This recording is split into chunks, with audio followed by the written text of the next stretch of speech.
Hola, soy María Fonseca Sevillano. Bienvenidos una vez más a Trujillanos en el Mundo, donde contamos la historia migratoria de esos trujillanos que están regados por diversas ciudades de este planeta. Hoy vamos a conocer la historia de Andrés Segovia, un joven periodista valerano, quien además activó ampliamente en el mundo de la política en nuestro país. Buscando nuevas oportunidades laborales, hace unos 5 meses aproximadamente, Andrés se va a Ciudad de México, donde se desempeña como periodista. Es un corresponsal de un periódico en los Estados Unidos que le ha brindado la oportunidad de contar la visión latinoamericana de tantas situaciones que se viven en nuestros países. Así que los invito a conocer su historia porque este nuevo contexto le ha dado a Andrés además una nueva mirada sobre la situación de Venezuela, por lo que la esperanza de ver renacer a ese país que él conoció está siempre latente en sus sentimientos. Así que conozcamos a Andrés Segovia y les recuerdo que pueden suscribirse a mi canal en YouTube. Todos los viernes tenemos una nueva historia. Activa las notificaciones, darle like y por supuesto comparte para que todos puedan conocer la historia de estos migrantes venezolanos. Trujillanos en el Mundo es presentado por Tracking Cargo. Nunca fue tan fácil hacer tus compras en Estados Unidos. Guagua Valera, donde consigues todo a $5 o menos. Ahora en la Avenida Bolívar, edificio Juli Juan, planta baja.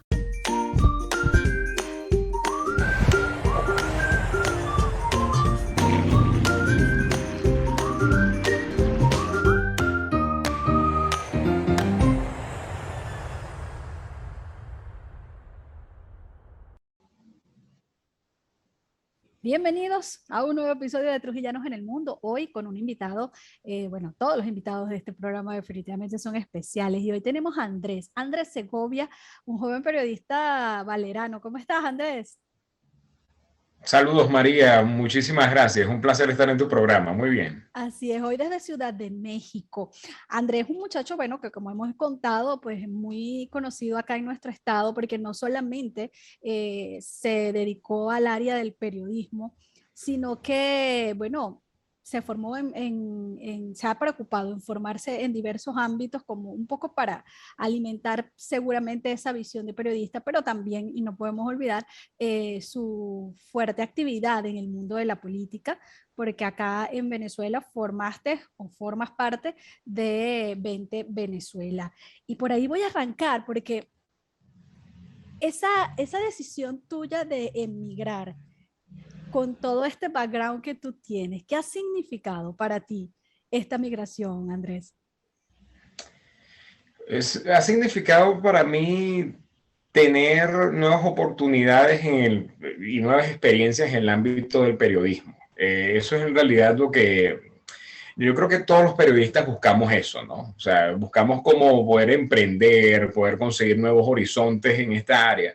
Y sobre todo a ti que te consta, en un país como Venezuela, donde se ve tan limitada la libertad de expresión, tan limitado todo lo que tiene que ver con el acceso a poder tener un campo laboral que por lo menos dé también un modo de vida digno, por lo menos, es muy complicado. Entonces, por eso es que cuando aparece esta oportunidad, pues yo pues la acepté, porque son ese tipo de oportunidades que no llegan todo el tiempo, ¿no? Y bueno, la verdad, creo que tomé una decisión adecuada, creo yo. Ahora, Tu sí, motivación de emigrar, uh-huh. más o menos ya me la estás dibujando. ¿La buscaste? ¿Te llegó? ¿Te estabas preparando ya desde hace un tiempo con ese horizonte?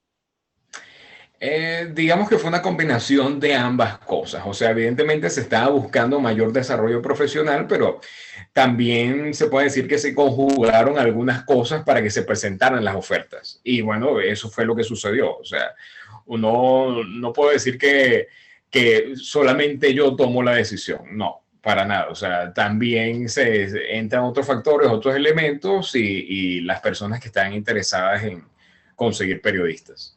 Y ahí estabas tú con tu currículum, que además es muy amplio y con muchísima formación. Vinculando todo esto de que es tu carrera, pero con ese acento importante que tiene tu parte política, haberte ido de Venezuela ¿Significa que te cansaste de la lucha, Andrés? No, para nada. En realidad, yo hasta se los dije a los mismos miembros de la organización. Yo donde quiera que esté, yo voy a seguir luchando por la democracia en Venezuela. O sea, eso es así. Ahora, también era necesario poder tener un espacio para mi desarrollo profesional, porque como tú muy bien sabes, en Venezuela y el estado de Trujillo está muy, muy restringido el desarrollo de nuestra profesión. Sí. También yo quería ejercer mi profesión a cabalidad. O sea, hace mucho tiempo que yo no dedicaba todo, o sea, toda mi jornada laboral a ser periodista. Ahora sí lo soy al 100. Y eso es algo que, bueno, que la verdad tenía que apreciar, ¿no? Porque para algo uno dedicó tantos años estudiando, ¿no? Estudiar en una universidad pública en Venezuela tiene mucho más tiempo del que dice el título. O sea, es mucho más complejo. Entonces yo dije, bueno, hay que hacerlo. La lucha por la democracia en Venezuela sigue. Mi respaldo a 20 Venezuela, a mis compañeros allá en el estado de Trujillo, a Luis Daniel Umbría, que ahora es el coordinador del estado, quien fue mi coordinador de organización.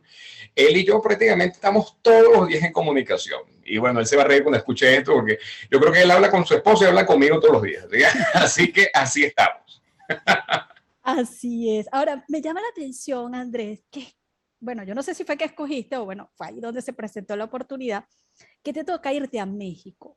México es un país que su presidente, pues, es bastante amigo, simpatizante de un Aliado, hay que gobierno, decirlo con todas las palabras. bueno, un aliado de un gobierno con el cual tú tienes tantas divergencias y entonces te vas a un país donde ese gobierno empieza a parecerse al de aquí. ¿Cómo? Yo no creo que empiece a parecerse. Yo pienso que el personaje viene de allí mismo, es la misma vertiente y hace todo lo posible para ser similar, ¿no? Yo le digo acá a los compañeros acá de México que es algo así como una copia de bajo costo de Chávez y todo eso. Sin embargo, México no es Venezuela en muchos elementos, sobre todo en lo que tiene que ver con resortes institucionales, con las fuentes también de financiación que tiene el Estado. No es un país monoproductor, es un país que tiene una economía diversificada, es un país que tiene una economía de mercado muy ligada a Estados Unidos. Hay una serie de elementos que hacen que por más que ciertos agentes autoritarios, como este señor que está por acá, no pueden imitar a cabalidad lo que ha sucedido en Venezuela porque las características de Venezuela son bien particulares también. Sin embargo, eso no quiere decir de que no se corran riesgos en México, ¿no? Y los riesgos están claros. Hay una tendencia populista en la cual está enmarcado junto a otros señores que están a lo largo de América Latina y eso lo tenemos muy claro. Ahora, México es igual que Venezuela en cuanto a lo que tiene que ver con reelección indefinida, con el cambio de constitución a placer, etcétera. No, no es igual. Y se ve que hay ciertos resortes, ciertas resistencias dentro de las mismas instituciones mexicanas para evitar eso. Por tanto, la existencia de ciertos elementos de separación de poder hacen que el país todavía sea incluso un sitio que, aunque económicamente no se ha desempeñado bien durante estos últimos 3 años, es un sitio que todavía es atractivo, por ejemplo, para la inversión extranjera y sigue atrayendo capitales. Por tanto, eso ya es una buena señal. Pero estar entonces en un país que se parece, pero no es igualito, me imagino que te ha abierto también un poco tu mirada de lo que ha significado este proceso en Venezuela y que muchas veces hemos sentido que pareciera que el resto de algunos países en Latinoamérica lo quieren replicar y en algunos Sí. momentos incluso quienes son migrantes en esos otros países levantan sus voces de alerta y alarma como que cuidado, ¿no? Tienes ahora una visión distinta de todo esto. Bueno, evidentemente que hay que levantar la voz de alerta y cuidado, porque es que esta tendencia del populismo latinoamericano, bueno, la podemos ver en Colombia, la podemos ver en Ecuador, la podemos ver en Argentina, la estamos viendo acá también, ¿no? Yo creo que los venezolanos tienen cierta responsabilidad en alertar sobre esto, ¿no? Ahora, los países son, las poblaciones son las que terminan tomando las decisiones, porque al fin y al cabo, a diferencia de Venezuela, en estos países sí hay canales democráticos para dirimir sus problemas. El problema es que los discursos como tal, estos discursos demagógicos, populistas, de división de la sociedad en toletes, en clases, etcétera, tiene mucha calada en nuestro continente. Y bueno, desgraciadamente esas son parte de nuestros lastres culturales. Y a nivel de tu carrera, de tu profesión, tienes poco tiempo, ¿verdad? Estás en México desde hace pocos meses. Desde octubre. Desde octubre. ¿Cómo te has sentido en ese nuevo ambiente siendo periodista? ¿Cómo sientes que tu profesión la ejerces en este momento a diferencia de lo que habías vivido en Venezuela? Siento que ejerzo con mucha libertad mi profesión, siento que no tengo mayores problemas para poder entrar en contacto con cualquier fuente dentro de este país. Además veo que México, al ser también, esa es otra característica que se podría agregar de México, en parte de sus resortes institucionales, es que es un país federal y por tanto cada estado tiene sus propias normas y características. Y yo veo que Ciudad de México, y eso me lo corroboran muchos mexicanos, es prácticamente como una especie que tiene muchos problemas que ya todos conocemos por las noticias. Entonces, en esta ciudad sí es un sitio mucho más calmado, es un sitio donde no hay problema, por ejemplo, con una persona como yo que viene de otro país. Aquí es un sitio muy cosmopolita, muy multicultural, y la verdad es que eso hace que el ambiente sea muy agradable para una persona como yo, que viene de la provincia venezolana directamente bueno, prácticamente una de las ciudades más grandes del mundo, porque Ciudad de México comparte junto con Tokio esas características. Y bueno, te me adelantaste a una de las preguntas que te iba a hacer y era precisamente eso, porque para nadie es un secreto, porque he estado en todos los medios de comunicación. En los últimos meses ha habido una situación difícil de los venezolanos que les toca pasar por México, ni siquiera se van a quedar, van a pasar por allí y ha habido una situación de xenofobia bastante fuerte. ¿Tú cómo has vivido este tema? Ya me dices que hasta ahora afortunadamente no, pero ¿qué puedes valorar o qué has podido analizar en estos tiempos que has estado allá de todo este fenómeno que se está presentando en México y que está dificultándole a muchos venezolanos el poder migrar a un país distinto? Porque es que ni siquiera es que se quieren quedar en México, es que quieren pasar por ahí para llegar a los Estados Unidos. Sí, bueno, yo lo primero que voy a decir sobre eso es que me parece insólito que se intente resolver el tema de la migración venezolana poniéndole barreras a todo. Si hay una cosa que he tratado yo, y eso podemos hablar más adelante, es que yo estoy aquí tratando el tema de la migración. El tema de la migración en general. He estado en la caravana migrante, he estado hablando con la gente que ha sido secuestrada, o sea, he visto una cantidad de cosas. Y todo este tipo de trabas, como esta visa que acaban de ponerle los venezolanos a México, solamente afianza ese problema. Claro. O sea, eso no va a parar la migración, eso no va a parar que la gente siga saliendo de Venezuela, sino lo que está provocando es que vayan en situaciones de mayor ilegalidad, se pongan en manos de grupos criminales, estén entrando en situaciones de precariedad, no solamente por la seguridad, sino por todo lo que te puedas imaginar, salud, educación, todo lo que tú te puedas imaginar. Eso lo están provocando con este tipo de medidas. Ahora, acá en México sí, esto ha sucedido a lo largo de estos meses, porque había un registro que hablaba de que más del 64%, según la Secretaría de Exteriores, más del 64% de los venezolanos que llegaban a México, pues no retornaban a Venezuela. Y no era porque se quedaran en México en su mayoría, sino que se iban para Estados Unidos. El problema también, otra cosa, es que los venezolanos, muchos, también se han quedado acá en México. Claro. Y no es porque sea una población muy abundante. De hecho, México tiene 128 millones de habitantes y de esos 128 millones de habitantes, menos del 1%, aproximadamente 800,000 personas, son nacidas en el extranjero. Es decir, México no es un país donde abunden los extranjeros. No, más bien en la Ciudad de México es donde tú ves gente así, o en los balnearios turísticos. De resto, tú no ves nada más de eso en el resto del país. Y esas son cosas que uno le hacen preguntarse cuál es el problema. El problema no es propiamente una política de cerrar la frontera por parte de México. Es que hay presiones de parte de Estados Unidos y eso hay que ser muy claro. Hay que ser muy claro. El gobierno de López Obrador puede ser muy de izquierdas, muy todo lo que tú quieras, pero ellos no se quieren llevar mal nunca con Estados Unidos. Esa vecindad no la quieren. Están allá.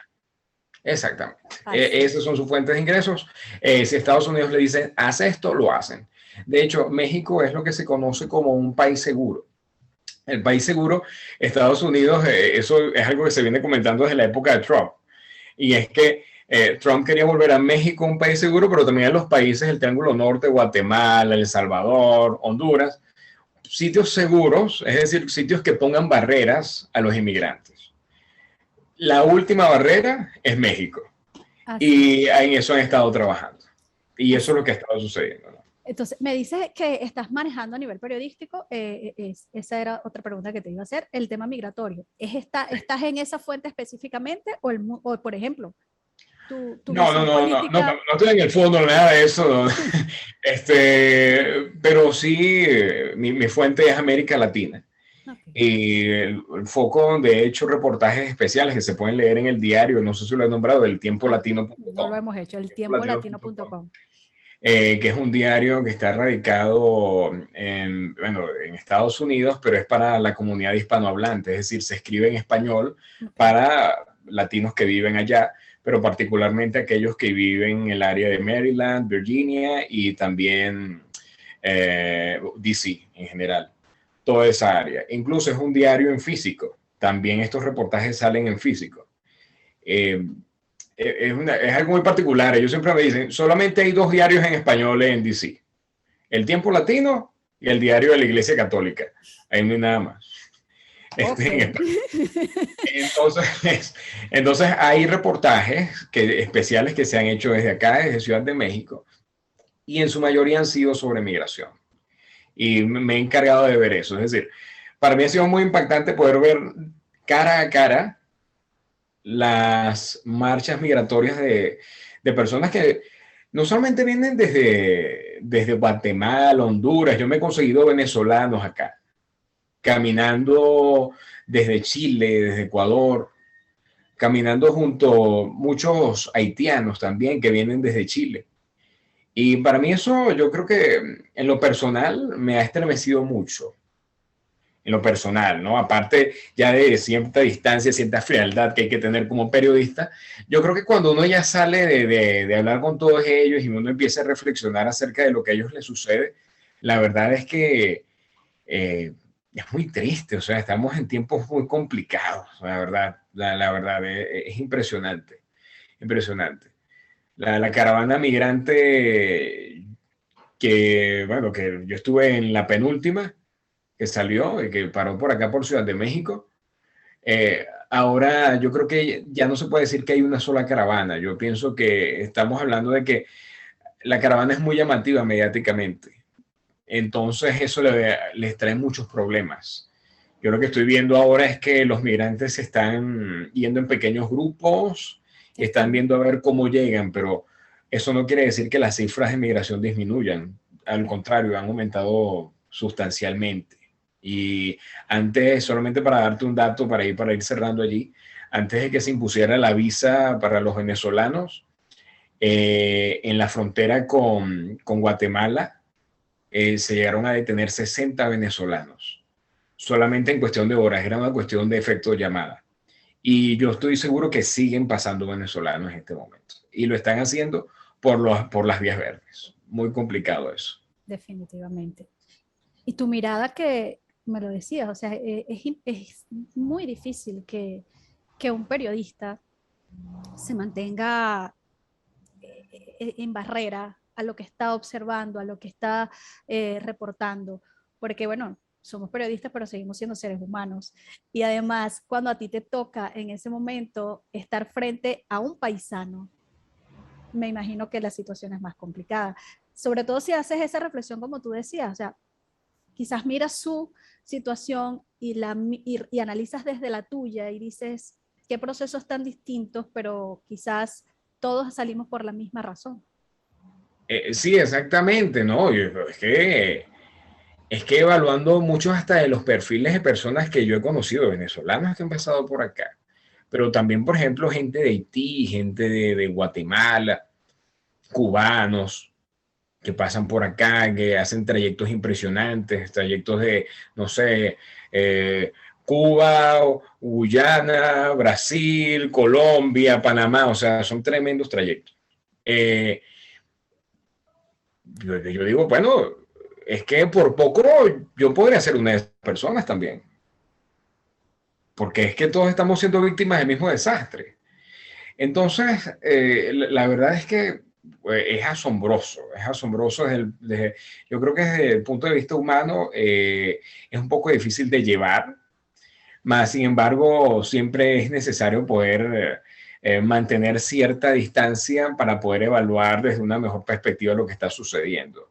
Y yo creo acá que una de mis conclusiones de todo esto es que aquí nadie le está poniendo el cascabel al gato, los problemas que suceden en América Latina y lo que está sucediendo particularmente en el caso de Venezuela. Y lo digo por el caso de Venezuela no solamente porque soy de allá, sino es porque me llama mucho la atención de que sí, es lógico que alguien de Honduras pase hasta México, es lógico que alguien de Guatemala cruce hasta México, pero es que una persona venga desde Venezuela y tenga que cruzar el tapón del Darién, como está pasando, porque muchas veces se pensaba, no, es que toman un avión y se llegan hasta Cancún y luego, no, eso pasaba, pero ahora con todas estas restricciones, y esa ruta es supremamente peligrosa. Es sumamente peligroso tener informaciones horribles, que mejor no los digo porque eso puede... Informaciones horribles de venezolanos, y estoy hablando de días, o sea, hace como unos 7 días, algo así, me están pasando algo que le pasó a un venezolano que vino con su esposa y fue horrible todo. Pero en fin, o sea, no se les pone el cascabel al gato, o sea, ¿cuáles son las causas de lo que está sacando la gente de sus países? Nadie las está abordando. Solamente se están poniendo barreras y las barreras lo que van a hacer es agravar la crisis. Y eso es lo más triste de todo. Así es una situación de verdad bien difícil y que como tú bien lo reflejas, hasta ahora no hay nadie que esté haciendo algo al respecto. Están tratando de acabar con la consecuencia, pero no se busca una respuesta a las causas y que si fuera algo puntual serían los venezolanos, pero tú estás hablando de venezolanos, de haitianos, de colombianos, de cubanos y de una cantidad de personas que está yéndose y movilizándose en el mundo entero. Exactamente. Andrés, ahora hay un problema con los ucranianos hay un problema aquí con los ucranianos, ¿verdad? Ellos van a la frontera norte y no los dejan. O sea, intentan hacerlo por los trámites legales y no los dejan pasar tampoco. Entonces, hasta ese problema se está acumulando por acá. Imagínate. Qué cosas tan impresionantes las que definitivamente están pasando en este mundo. En este tiempo que llevas allí en México, desde octubre para acá, ¿te has adaptado fácilmente? ¿Cómo fue ese encuentro de Andrés con Ciudad de México? Viniendo de una ciudad como Valera, donde en todas las esquinas te consigues a alguien, a una ciudad con tantos millones de habitantes. Sí, bueno... No sé por qué tengo muy buena relación con esta ciudad, la verdad. O sea, me gustó desde un primer momento. O sea, me manejo como Pedro por su casa por acá. La verdad, no he tenido mayores dificultades. Hay que adaptarse a algunos cambios de rutina también, porque tiene sus particularidades, ¿no? Hay una relación muy particular entre la relación del tiempo que tiene la gente aquí en México, a lo mejor es distinta a la de nosotros, es muy distinta. Acá la gente como que tiende a tomarse un poquito las cosas con un poquito más calma, quizás que nosotros, y entonces, bueno, esas son cosas que hay que adaptarse. Mira qué curioso, yo me hubiera imaginado que era todo lo contrario, que siendo una ciudad así caótica, con tanta gente, con tanto tránsito, yo me imaginaba que todo el mundo andaba que en un corre-corre, pero... No, todo el mundo está en un corre-corre, pero es que es así, pero aparte de que todo el mundo está en eso, pues también como que... relajado. También como que sí, como que intentan no apresurarse mucho tampoco con las cosas, ¿no? O sea, aquí hay algo que se le dice el momentito, algo así como que, dame un momento, así como que el momento es en algún momento desde ahora hasta antes de que tú te mueras ese momento, entonces se demora muchísimo, pero bueno, son particularidades que yo he notado por acá, lo cual no quiere decir que no sea una ciudad muy ajetreada y que todo el mundo sí está apurado. De hecho, sí se nota cuando la gente está muy apurada por acá, pero noto que la ciudad mantiene cierta civilidad. Todavía, o sea, hay cosas que, por ejemplo, en Maracaibo, Caracas, a veces, pues la gente, vamos a ser muy sinceros, a veces la gente ni siquiera te da los buenos días. O sea, en las grandes ciudades de Venezuela. Aquí sí te las dan. O sea, aquí sí, por lo menos hay ese tipo de cordialidad, por lo menos. Todavía se mantiene ello, se mantienen ciertas, se respetan las filas todavía, o sea, ese tipo de cosas, ¿no? En medio del caos hay cierto orden. Exactamente, exactamente. Y sí, es bastante caótica. Yo vivo acá en pleno centro de la ciudad y te podrás imaginar que aquí todo el tiempo hay alguien protestando, todo el tiempo se están cerrando alguna calle. Yo tengo el Zócalo a 2 calles de acá. Te podrás imaginar el Día de la Mujer. Acá el Día de la Mujer es una cosa heavy metal, o sea, una cosa, ¿cómo te puedo decir? Siempre, todos me decían, todos los vecinos, mira, esto es diagnóstico reservado, lo que va a pasar el día de hoy. Sí, no pasaron tantas cosas, pero sí hubo un montón de heridas, o sea, es complicadísimo. Pero esos contrastes hacen muy rica esta ciudad. Es una ciudad muy multicultural, la verdad. Me encanta, me fascina. Es muy colorida, te consigues cosas interesantes a cada lado. Y la verdad es que no sé por qué, pero siento que de algún modo por acá pasan mucho las coordenadas de la historia. O sea, por acá todo impacta, todo lo que tiene que ver con aspectos globales, todo impacta en Ciudad de México. Definitivamente. André, ¿y qué ha sido lo que más te ha costado adaptarte en medio de toda ese nuevo aprendizaje, ese nuevo absorber una nueva cultura y nuevas costumbres? Bueno, no diría que es que me ha costado, digamos que es que tengo que estar permanentemente en alerta porque sí, siempre hay cosas que estar aprendiendo, hay que, siempre hay que estar abierto a ver qué otras cosas a lo mejor tú no conocías, qué cosas hacen los mexicanos que son distintas a las que hacemos nosotros. Hay que estar también muy abierto a la posibilidad de que aquí hay mucha gente que ni siquiera habla español, o sea, yo tengo vecinos que apenas hablan español, ¿entiendes? O sea, hay que estar muy pendiente de eso, hay que saber manejarse. Y bueno, en lo particular, en lo personal, de qué es lo que podría costar más, pues bueno, los amigos de Venezuela, los vecinos allá en Valera, todo eso. O sea, son cosas que evidentemente uno siempre le hacen falta porque uno creció con ellos, uno les tiene mucho aprecio y siempre uno los lleva en su corazón. Esta es tu primera migración, nunca habías vivido fuera de Venezuela. Yo tuve un periodo allá cuando estuvo muy fuerte la cosa en el año 2016, sí, tuve que irme de Valera por lo menos unos meses, estuve, ¿qué? Unos 7, 8 meses estuve en Colombia, durante el momento en que estaba más fea la cosa, porque bueno, porque ya eso ya más por un tema económico, había que ayudar allá en Venezuela porque estaba insoportable ese año, ese era el año en el que sin sanciones ni nada, en Venezuela no había comida. Eso era así. Llegaron las sanciones, apareció la comida. Eso es para otro detalle. Pero eso es, ese momento sí. Y ahí fue mi primer contacto ya viviendo fuera de Venezuela. De Venezuela. Hablabas un poco que incluso aunque seamos latinoamericanos, el lenguaje es una cosa bien diferente en todos lados. Y hay frases, hay palabras que usamos los venezolanos que son no aptas en otras ciudades. ¿Te ha pasado en México? ¿Que te has tenido que...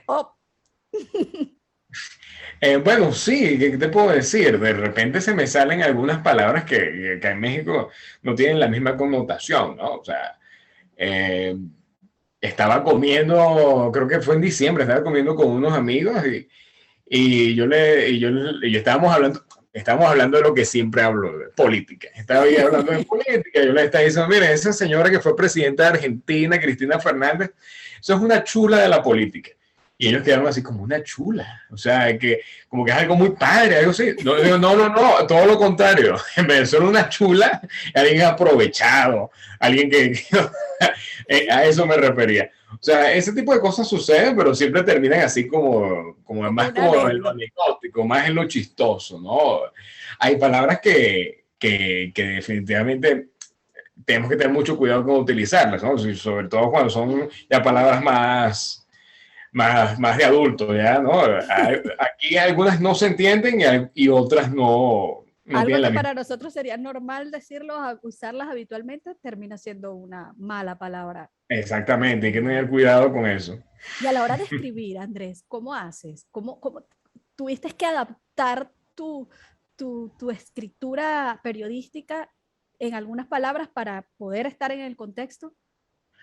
Pero recuerda que yo tengo que adaptarme a un contexto que no es propiamente el de México. Yo tengo que adaptarme a la comunidad latina en los Estados Unidos. Neutral. Entonces, ahí sí tengo algunas normas específicas dadas por el diario para poder referirme a ciertos objetos, a ciertas definiciones en lo particular. Más bien yo diría que al escribir para una comunidad que está en Estados Unidos, casi que estoy haciendo mucho Spanglish en muchos casos, porque así hablan las personas que viven en esa zona de Estados Unidos. Y para ellos es que estoy escribiendo, más que todo. Sin embargo, yo creo que el tiempo latino está buscando expandir sus fronteras y también quiere ya trascender solamente al mercado norteamericano. Pero eso es algo que está en proceso. Qué bueno, qué bueno. Andrés, tú te has preocupado por formarte en diversas áreas a nivel periodístico. Bueno, además también formabas parte del laboratorio de semiótica de la Universidad de los Andes, te has formado en lo que tiene que ver con gestión pública, incluso lo más reciente que hiciste fue el taller de crónicas de historias que laten. Sí. Todo ese esfuerzo que como profesional te has preocupado en sembrar, ¿sientes que hoy en día está valorado en tu trabajo? Sí, claro, y por eso volvemos a la misma pregunta del inicio, del por qué, ¿no? Es porque de verdad, o sea, uno invierte tiempo, bueno, uno le dedica a su profesión y es porque uno de verdad quiere desempeñarla. Y yo siento que acá donde yo estoy, lo estoy haciendo, lo estoy logrando poco a poco, todo el tiempo aparecen nuevas iniciativas y siempre hay algo que emprender. Entonces, la verdad es que siento que sí ha tenido sus frutos. ¿Y te visualizas viviendo en México por mucho tiempo? ¿Esto es algo temporal? No sé, porque es que, como yo te digo, acá México es un sitio muy cosmopolita. Yo más bien lo que yo veo es que México como que me abre las puertas al mundo.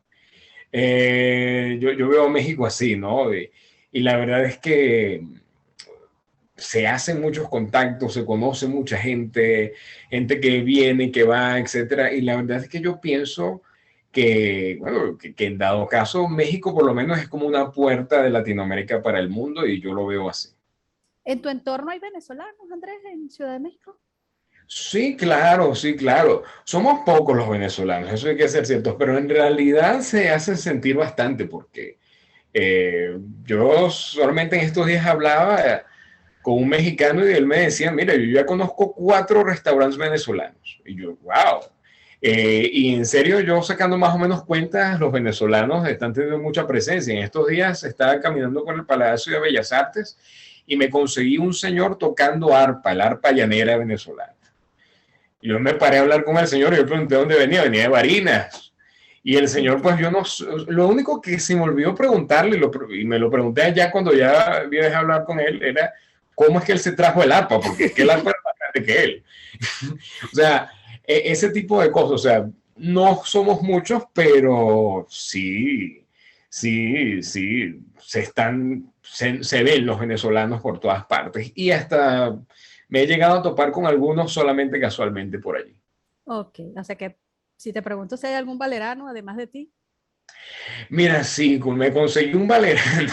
No voy a nombrarlo por acá pero sí me conseguí un valerano. Estaba por acá por el centro histórico de la ciudad. Estaba comiendo y tal, me escuchó el acento, me preguntó, mira, ¿de dónde eres tú? Yo, de Venezuela, ¿de qué parte? De Trujillo. Él quedó así como que, yo nací en el hospital de Valera. Y yo, ¿en serio?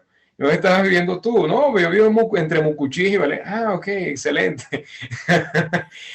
Y también me conseguí, ahora que lo recuerdo, también me conseguí otro caso así similar, pero ese sí me lo conseguí por ahí en un club nocturno. También, De también, Valera. Ah, bueno, mira. también Valera. Es que siempre dicen que es que tú sales a cualquier parte del mundo y te vas a conseguir siempre a un valerano.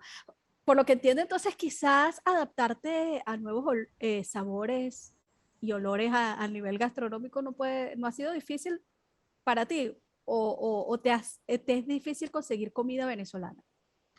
No, yo la verdad, siendo sincero, la última vez que comí comida venezolana lo hice fue en diciembre. No es que no tengo ningún problema. La verdad me gusta mucho también la comida de acá. Lo que sí evito mucho, y eso también lo evitaba en Trujillo, que también el trujillano le encanta el picante, es que, bueno, a mí no me gusta el picante. O sea, aquí cuando me dicen salsa, yo digo no. O sea, porque no es que te van a echar una ketchup ahí, no. No, es que cuando dicen salsa es algo que pica necesariamente. Entonces, eso siempre lo evito. Pero de resto, pues, no, la verdad me llevo muy bien con la comida mexicana, me encanta, me parece muy rica, la verdad. O sea, que tú estás viviendo definitivamente tu proceso migratorio como una exploración, un adaptarte, conocer nueva cultura, incorporar nuevos saberes. Mira, me gustan hasta los chapulines, me gustan, imagínate. Los chapulines son los saltamontes. Los chapulines son grillos que Okay. se fríen y uno se los come como si fuese un snack ahí que acompaña la comida. Hasta eso me gusta. Ah, bueno, no, es que Andrés tiene un paladar muy amplio, entonces. Me encanta, la verdad.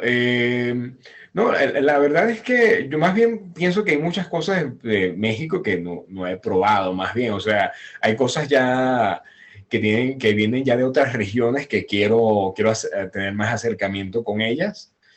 Eh, Aquí se come mucho el nopal, que es un cactus, básicamente es un cactus sin espinas. Uh-huh. Que es muy sabroso también, ¿no? Yo creo que más bien me estoy limitando en comer un poco más de ello. Pero no, la verdad me encanta todo, me encanta la comida de México, más bien tengo que tener cuidado porque todo el tiempo en la calle, no, tampoco. Pero me imagino que hay alguna comida de aquí de Valera, de esas que tú siempre decías, voy a ir a comer tal cosa. Ay, pues sí, sin duda, mira, ¿qué quiero comerme yo? Una pizca andina. Quiero comerme también un mojito trujillano. Eso lo podría yo hacer también. Lo que pasa es que también soy un poquito flojo para cocinar. Eso sí lo puedo hacer yo. Eso tampoco me requiere tanta cosa. Y sí, en estos días, pues yo creo que hace como unos 2, 3, 4 días yo estaba así como que, a ver, no me comer unos patacones, pero los quiero así como en Barquisimeto. Okay. Una cosa así. Que hay sitios, sí me consta. También. Y de esa comida de la calle de aquí de Valera. Ey, se permite hacer cuña. Tranquilo. Bueno, extraño las hamburguesas del gordo por allá en la Solavega. Llego por allá donde el gordo, muy buena. Ese señor ya no es gordo, pero todo el mundo le dicen gordo. Esa me gustaba bastante. Esa, sí. También, pues bueno, también me hace un poquito de falta, de repente, pues alguna que otra hamburguesa por ahí frente al centro comercial Plaza. Ahí, no, esa sí no te la digo, pues esa sí es cuña, pero cuña pareja. No sé, esa no te lo voy a decir. Esos son sabores que siempre se extrañan. Y además de esos sabores, ¿qué te causa nostalgia? Porque digo, ok, estás trabajando, estás en el día a día, pero me imagino que hay momentos, no sé si tú vives solo o si estás en una residencia, cuando llegas a tu casa y abres la puerta y no hay nadie, estás tú y tu ambiente. ¿Qué pasa por la cabeza de Andrés? Fíjate, yo extraño mucho, pues, evidentemente, pues, mi familia, ¿no? Pero es que también hay que considerar una cosa en particular. O sea, ya todo este desastre, toda esta tragedia que ha sufrido Venezuela ha sido tan grande que, o sea, yo ya tengo más familia fuera de Venezuela que dentro de Venezuela.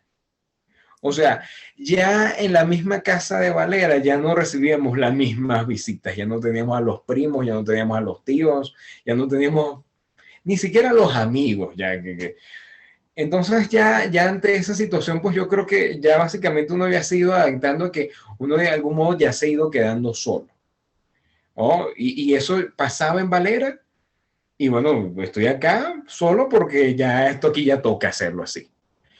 Pero evidentemente si es por nostalgia, pues yo tengo una nostalgia pues de una época distinta en Venezuela, ¿no? Y evidentemente de mi mamá, ¿no? Ya que está, que sigue en Valera, me quedan dos tíos en Valera, pero en realidad, o sea, yo tenía mucha más familia. Entonces, técnicamente yo podría decir que casi que tengo más familia, sí, se puede decir que tengo más familia por acá, en México, que allá en Valera. Imagínate. Y es insólito, es insólito. Yo tengo más familia en Colombia, creo yo ya. O sea, eso está pasando. O sea, y si lo sumamos todos los que se han ido, pues la mayoría. Entonces, ya yo creo que sí, hay nostalgia, pero es una nostalgia como de otros tiempos ya. Que espero yo que en algún momento nos podamos reencontrar en una Venezuela libre. Es decir, que definitivamente todo eso se traspola ya no a lo que siente Andrés, sino a lo que siente un país, porque eso que tú estás explicando lo viven todos y es cierto, o sea, es una realidad que a veces no la analizamos, ¿no? Es que tengo más gente afuera que dentro de mi país. Exactamente, exactamente. Y yo creo bueno, yo creo que eso debe llamarnos a la reflexión. Lo que le pasó a Venezuela no es algo normal. No es algo normal lo que pasó en Venezuela. No, el empobrecimiento de Venezuela para llegar a los niveles de que tenemos gente cruzando el tapón del Darién, que se produce solamente en un periodo de 7 años, eso no es normal. Para que te hagas una idea, Ucrania va a guerra, va a tener una caída de su economía, de su economía, va a decrecer un 5% por guerra. Venezuela ha tenido decrecimientos del 7-6% por 5 o 6 años consecutivos sin estar en guerra. Esto es normal, eso no es normal. O sea, nosotros tenemos que ser conscientes de eso y nosotros yo creo que no podemos tampoco normalizar la magnitud de lo que nos ha sucedido. Es insólito. Es insólito. Y cuando estás en esas reflexiones que me imagino te hacen aguar el guarapo, porque uno de pronto te dices eso, ¿cómo extraño ese país que yo tenía al que hoy tengo? ¿Qué te da fortaleza, Andrés? Yo creo que, yo creo que lo que me da fortaleza es saber que tengo muchos amigos. O sea, que aunque no están cerca, que a lo mejor no están en Ciudad de México, aquí en Ciudad de México tengo un gran amigo que ni siquiera es venezolano, es mexicano, pero es chileno a la vez y le agradece mucho a Venezuela porque Venezuela le abrió los brazos a los chilenos cuando estaban en los peores años, no solamente de Pinochet, sino también hay que hablar también del que estuvo antes Allende, que también fue nefasto. En esas épocas, bueno, ese amigo, para mí, yo le agradezco mucho la apertura que ha tenido conmigo acá en Ciudad de México, pero los amigos que tengo alrededor del mundo, amigos que tengo que han quedado allá, yo siento que para mí ellos son como una especie de familia cósmica, bueno, que ellos son, yo pienso en esa gente y digo, esta es gente valiosa. Esta es la gente que hace que yo me levante y tenga esperanzas, no solamente en mi país, en México, no en la humanidad en general. Y yo pienso que ellos son así como mis grandes apoyos. Y claro, mi mamá, ya que está en Valera, evidentemente, uno va a pensar en mi mamá, que siempre pienso en ella todos los días. Yo soy su único hijo. Imagínate lo Ujú. doloroso que es. ¿Sabes que esa es otra parte de la historia? Ajá. Que pocas veces se toca, ¿no? Porque yo he hablado con muchos de ustedes que están afuera, pero ¿qué pasa con el que se queda aquí? El desarraigo del que se queda, porque tú te vas y ciertamente emigrar es difícil, adaptarse a nuevo, cada quien tiene una circunstancia distinta, ¿no? Pero por más positivo que sea todo lo que estás viviendo, porque estás conociendo nuevas culturas, te estás adaptando, estás viendo tu crecimiento profesional, que quizás era el plan que tenías y lo estás logrando, pero siempre hay un desarraigo. pero el que queda aquí en el país también sufre. Y Sí, mucho siento yo, sobre todo los padres, siento que son los que más se sienten vacíos al ver que no hay ni un solo de sus hijos en la casa y que no hay manera de que se puedan quedar con ellos. exactamente, exactamente. No, yo también lo pienso. Fíjate, yo también pienso en eso mucho. Sin embargo, pues, ¿qué te puedo decir?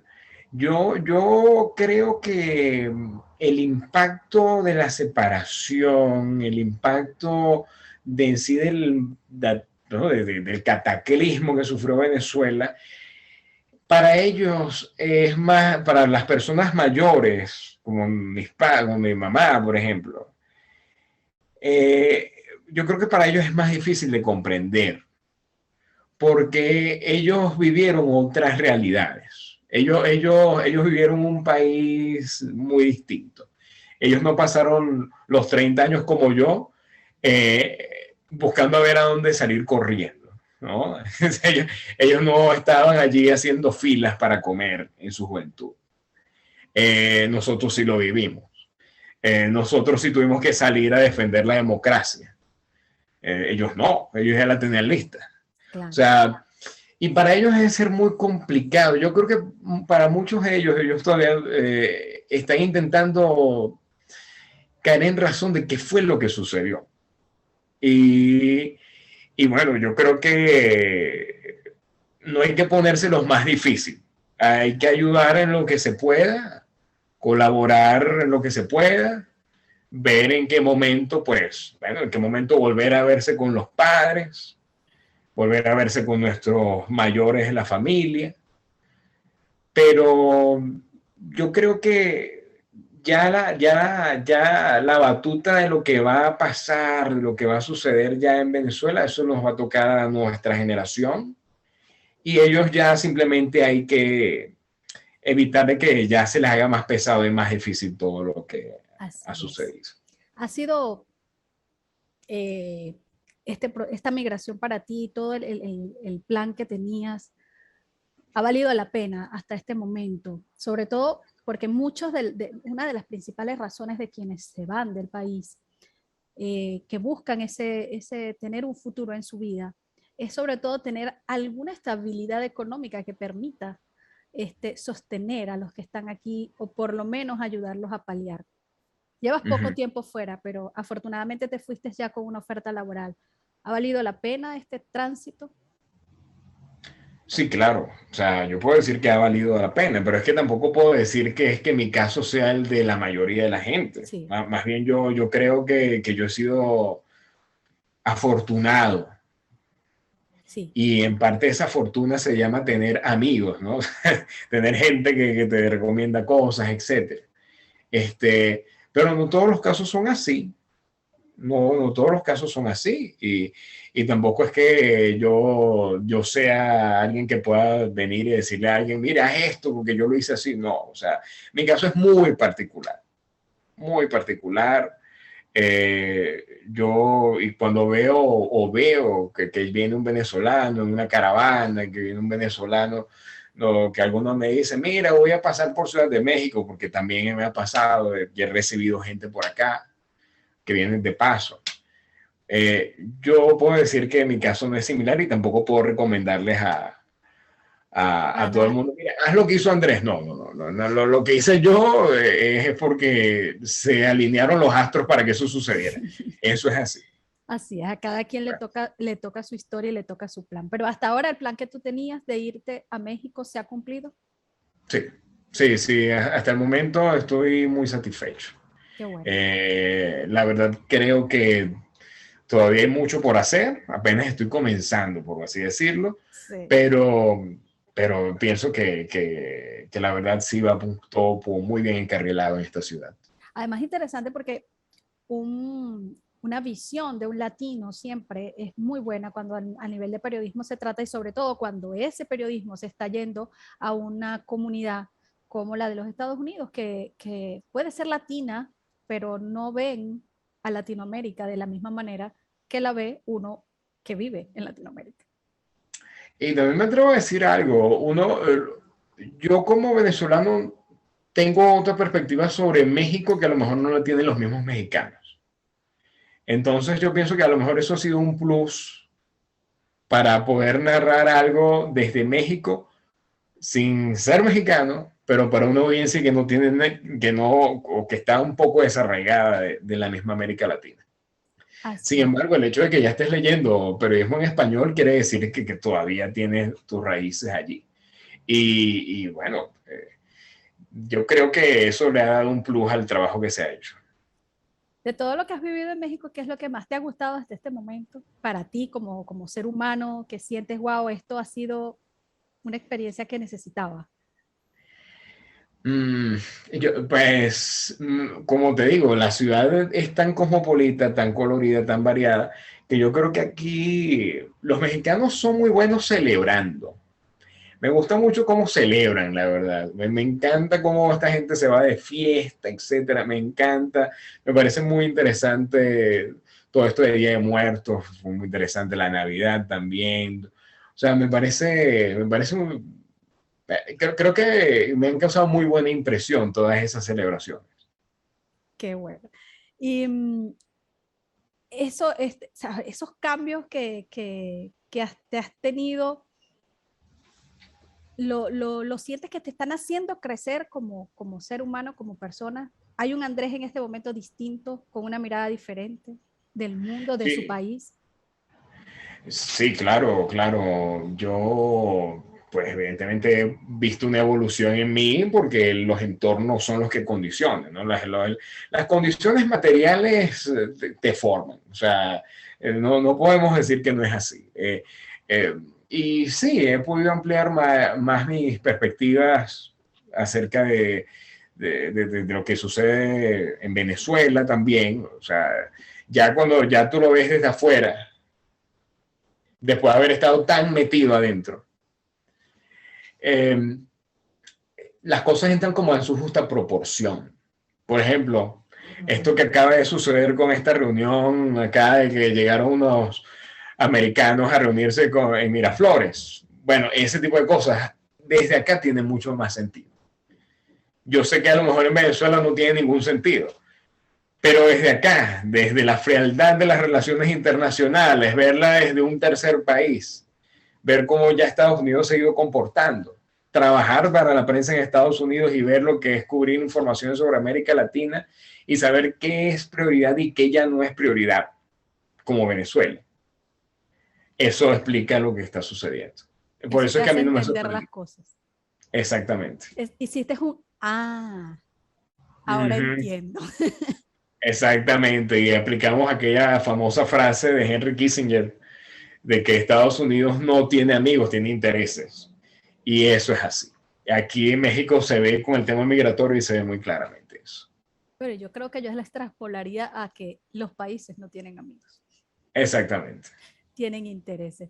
Andrés, se nos está terminando el tiempo. Última pregunta, que siempre es la que le hago a todos mis invitados. De todos los valores que tú has tenido en tu vida, que te ha dado tu formación, ¿cuál crees que ha sido el importante, el fundamental? Yo creo que ha sido la tolerancia. Y eso me ha servido para estar acá, me ha servido para manejarme en cualquier entorno. Y aquí pues se ha puesto a prueba, la verdad. Prácticamente creo que la tolerancia con respecto a la libertad es fundamental. Son valores que hay que llevarnos a todas partes. Excelente. Bueno, te dejo los últimos minutos para que le mandes un mensaje a toda esa gente de Valera, a los poquitos que te quedan y a tus amigos que te están escuchando. No. Valera siempre me quedo. O sea, es decir, la gente de Valera, pues, mucha, mucha gente, pues yo lo que quiero es mandarle saludos a todos los que están por allá. Quiero decirles que estoy bien, o sea, no es que Andrés se lo tragó la tierra ni nada. Algunos pídenle allá, todo, como Valera es Valera, pídenle el WhatsApp a otra persona que él seguro tiene mi WhatsApp, o sea, ya no tiene tanto problema. Y la verdad es que, bueno, siempre los llevo muy en mi corazón, la verdad, a todos y cada uno de todas las personas con las que siempre traté allá en la ciudad. Y bueno, yo pienso que Valera en lo particular y el estado de Trujillo sigo insistiendo de que tiene muchísimas potencialidades. La gente es el principal capital que tiene el Estado Trujillo, porque por más que tú puedas decir, no, que el Estado Trujillo es un estado provincial y pequeño, sí, pero es que la calidad de la gente que sale de allá es impresionante. Por eso es que yo sigo apostando a Trujillo. Yo sigo pensando que Trujillo va a ser un gran estado ya cuando Trujillo forme parte de una Venezuela libre y democrática. Por eso es que también les mando un apoyo y mucho valor a quienes se mantienen en la lucha ya en el estado. Voy a hacer aquí un bonus track, como dicen en los discos, porque tu reflexión de esa nueva mirada que tienes ahora del país y de su situación me hizo pensar en los muchos otros políticos jóvenes que están fuera de Venezuela y que quizás están teniendo ese mismo cambio en su mente. ¿Tú crees que eso va a ser positivo para Venezuela? Mira, claro que sí. Recuérdate tú que los padres de la democracia venezolana, ellos también tuvieron que irse de Venezuela. ¿Cuántos de ellos no estuvieron acá en México? ¿Cuántos de ellos no estuvieron en Colombia? ¿Cuántos de ellos no estuvieron en Nueva York? No estuvo Betancur antes de llegar a Venezuela, al primer gobierno de Acción Democrática. O sea, tenemos que tener en cuenta eso también. O sea, tenemos que enriquecernos y prepararnos para ello, pero también tenemos que tener una mirada realista de qué es lo que está sucediendo en Venezuela. No, no seguir insistiendo en estrategias fracasadas. Venezuela sí necesita reconstruir su sistema democrático, pero no necesita seguir cayendo en las estrategias de las mismas personas que tienen 20 años intentando decir que cómo salvar a Venezuela y no se salvan ni ellos mismos. O sea, yo creo que ya toca un cambio generacional allí y yo creo que todos y cada uno de los que, tanto los que permanecen en Venezuela luchando como los que estamos afuera, nosotros tenemos un deber ciudadano de rescatar la democracia en nuestro país y hacer que Venezuela vuelva a estar en el mapa. Es así. Tus palabras por delante. Gracias, Andrés, por darnos estos minutos contigo, poder conocer qué estás haciendo en este momento y, bueno, éxito en todos esos proyectos que tienes por allá en Ciudad de México. Muchísimas gracias, María. Espero que estés muy bien por allá y te agradezco nuevamente por esta invitación. Muy amable. Gracias a ti. Será hasta la próxima, amigo, así que ya lo sabes. Cada viernes una nueva historia de un Trujillanos en el mundo. Chao, chao.